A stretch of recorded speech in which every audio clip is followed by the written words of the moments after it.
महान अशोक सम्राट को नमन करते हुए जो तो आप भूले छत्रपति साहू जी, ललन सिंह यादव, रामास्वामी नायकर, बाबा साहब अम्बेडकर, उदा देवी पासी, झलकारी बाई, अवंती बाई, वीर और वीरांगनाओं को नमन करते हुए और उपस्थित मंच पर सभी हमारे साथी, सामने बैठे हुए पितातुल बुजुर्ग माताओं और बहनों, मैं संबोधन में समय कम लेते हुए अपनी बात को रखते हुए आगे बढ़ता हूं कि आज जो हम वीरांगना झलकारी बाई की जयंती को मना रहे हैं, तो हमने सीखा क्या। अभी हमारे बहुत सारे वक्ता बहने आप लोगों को इतिहास के विषय में, वीरांगना झलकारी बाई के विषय में बता रही थे।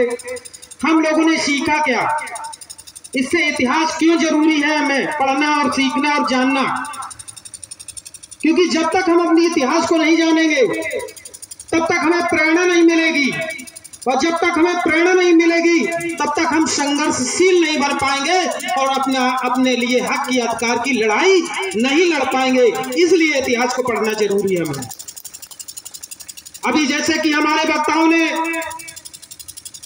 वीर झलकारी बाई के विषय में आप लोगों को बताया कि उन्होंने एक बाघ को मार दिया अपनी कुल्हाड़ी से। उसके बाद जब गांव में बदमाश डकैत आते हैं, उनको भगाने का काम किया, तब उनकी सराहना होती है। माताओं बहनों, जब उनकी सराहना होती कि उन्होंने बाघ को मार दिया, वीर योद्धा हमारी बेटी है।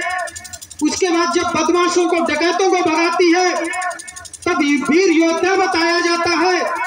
उसके साथ साथ में जब उनके पति पूरन की शहीद हो जाते हैं, तो वहां वो रोती नहीं है, वो अपनी तलवार चलाने का काम करती हैं। तो ये वास्तव में ये वीर योद्धाएं, वीरांगनाएं, इनसे ये सीख मिलती है माताओं बहनों कि आप लोग भी ऐसे, जैसे आप लोग छोटी सी बात समस्याओं से आंसू डालना शुरू कर देती हैं, आप हताश हो जाती हैं और आप अपना संघर्ष छोड़ देती हैं। ये संघर्ष से आपको इनसे सीख लेनी चाहिए कि उनका पति जब तक शहीद हो गया और फिर उन्होंने युद्ध जारी रखा, इससे आपको सीख लेनी चाहिए। लेकिन एक और बात बताता हूं कि आप लोगों ने वीर गाथा तो सुनी, ये तो बात सब लोग उनका प्रशंसक रहे, लेकिन प्रशंसक आपके कब तक रहेंगे?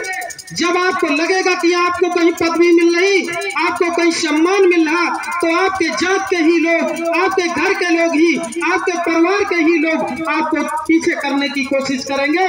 ये सबके साथ प्रकृति एक सिस्टम बना रखा है, ये सबके साथ होता है।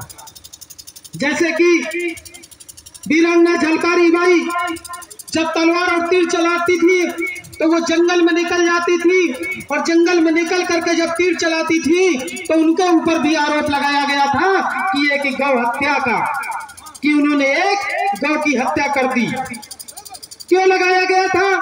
कि एक महिला वो युद्ध नहीं सीख सकती, तीर चलाना नहीं सीख सकती, बंदूक चलाना नहीं सीख सकती, तलवार चलाना नहीं सीख सकती। ये समाज में ये व्यवस्था आज भी है। अगर कोई एक बेटी 4 पहिया की गाड़ी सीख रही, मोटरसाइकिल सीख रही, या वो दूर स्कूल MA PhD कर रही, तो आज भी ये समाज में व्यवस्था है।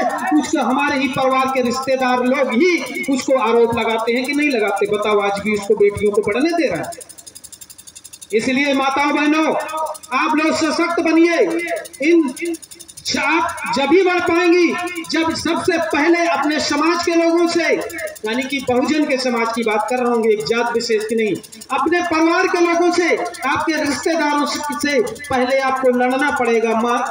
युद्ध नहीं करना है, संघर्ष नहीं करना कि मारना कूटना। उनको आप लगातार संघर्ष जारी रखेंगे, वो पीछे खींचेंगे, आप आगे बढ़ेंगी। आज भी ये व्यवस्था हो रही है समाज में। जैसे हमारी बेटियां अभी आई हैं, हमारी माताएं बहनें आई हैं, यहाँ पर अभी जब लौट के जाएंगी तो कहेंगी, जो और अड़ोसिन पड़ोसिन होंगी ना, आपसे उल्टा पुल्टा बहुत कुछ सुनने गई हैं, वहां पर कहेंगी कि नहीं कहेंगी? इसी तरीके से झलकारी बाई के साथ जब वो अपना युद्ध, यानी कि तलवार चलाना सीख रही थी, और जब तलवार चलाना सीख रही थी, तो उसी समय वो सुबह सुबह रोज जाती थी और सुबह सुबह जा करके तीर चलाती थी। तो इन लोगों ने षड्यंत्र रचा पाखंडवादियों लोगों ने षड्यंत्र रचा। बहुजन समाज के लोगों, ये आज से आपके साथ नहीं हो रहा, ये लगातार आपके साथ कई पीढ़ियां गुजर गई हैं जब से आपके साथ हो रहा। तथागत बुद्ध रहे हो, चाहे ज्योतिबा फूले रहे हो, चाहे अशोक सम्राट रहे हो, चाहे बाबा साहब अम्बेडकर साहब रहे हो, सबकी हत्या करवाने की कोशिश इन पाखंडियों ने की कि नहीं की? सबने की। तो इसलिए वीरांगना झलकारी बाई जब तीर चलाना सीख रही थी तो उसी समय पाखंडियों ने एक षड्यंत्र रचा कि कहा कि एक गौ मर गई।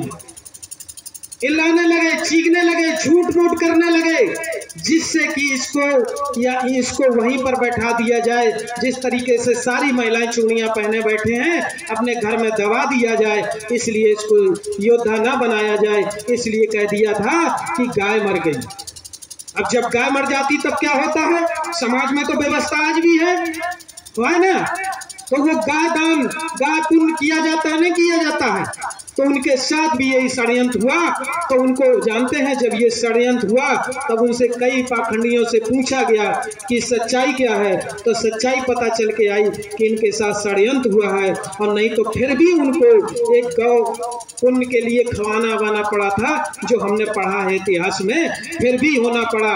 लेकिन ये हमारे साथ में जो पाखंडवादी अंधविश्वासवादी व्यवस्थाएं हैं, ये हमारा पीछा नहीं छोड़ती, चाहे वो हमारे इतिहास में महापुरुष रहे हो, चाहे आज हम रहे हो। इसलिए हम लोगों को इनसे दूर होने की जरूरत है। और ये हमारी माता झलकारी बाई के साथ भी हुआ था, लेकिन उनको फिर जगह मिली क्योंकि उनके साथ में कौन खड़े थे? उनके पति। ध्यान रखिएगा, माताओं बहनों को बढ़ाने के लिए या तो पिता या पुत्र या भाई को सपोर्ट करने की जरूरत पड़ेगी और खड़े रहने की जरूरत पड़ेगी, तभी माताएं बहनें आगे बढ़ पाएंगी। नहीं तो अकेले आज माताएं बहनों को बहुत दशा बुरी की जा रही है। तो खड़े तो होना पड़ेगा, भेजना तो अकेले पड़ेगा, लेकिन आपको हताश नहीं, पुरुषों को हताश नहीं होना चाहिए कि मेरी बेटी, मेरी बहन या मेरी पत्नी ये कार्य कर रही है तो हम इसमें हताश हो जाए। उसका लगातार हौसला बुलंद आप लोग करते रहिए, तभी आप ये आगे बढ़ पाएंगे। नहीं तो आप लोग अगर कमजोर इनको कर देंगे तो ये कभी बुलंद आवाज अपनी नहीं कर पाएंगी। इसलिए आप लोगों का सपोर्ट बहुत जरूरी है। जैसे कि हमारे कबीर साहब ने थोड़ा लिखा है, पोती पढ़ पढ़ जग हुआ, पंडित भया न कोई, ढाई अक्षर प्रेम का पढ़े सो पंडित होए। देखिए, संविधान की बात करते हुए इसी में मैं बात कड़ी को जोड़ता हूं, क्योंकि जो आज कार्यक्रम रखा गया है आपके कानपुर नगर में पड़ता है, मैत्री बुद्ध विहार में। यहाँ से ऐतिहासिक धरती कन्नौज लगभग 19 किलोमीटर दूर है। और यहाँ पर हमारे आयोजक प्रदीप बौद्ध जी ने जो कार्यक्रम रखा है, उस कार्यक्रम में माता वीरांगना झलकारी बाई की जयंती और साथ में संविधान दिवस है। तो मैं संविधान के विषय में थोड़ा आप लोगों को जानकारी देता हूं, बताता हूं कि देखिए, संविधान में हमें समानता की बात दी गई, सामाजिक, आर्थिक, राजनीतिक, हमें समानता क्या, आप लोग बताइए। आज सामाजिक, आर्थिक, राजनीतिक हमको समानता मिल रही है, मिल पा रही है? तो आज यही तो हमें जरूरत है। अब ये जैसे कि लगातार हम लोग कार्यक्रम हो रहे हैं, संविधान बचाओ की बात हो रही, आज संविधान दिवस मना रहे हैं। संविधान दिवस में हमें इसलिए मना रहे हैं कि हम लोग संविधान के विषय में जान सकें, हक अधिकार मेरे क्या है, और हक अधिकार के साथ में अपने स्टैंड पे खड़ा होकर के लड़ाई लड़ सकें, अपना हक अधिकार ले सकें। इसलिए तो संविधान दिवस हम लोग मना रहे हैं ना।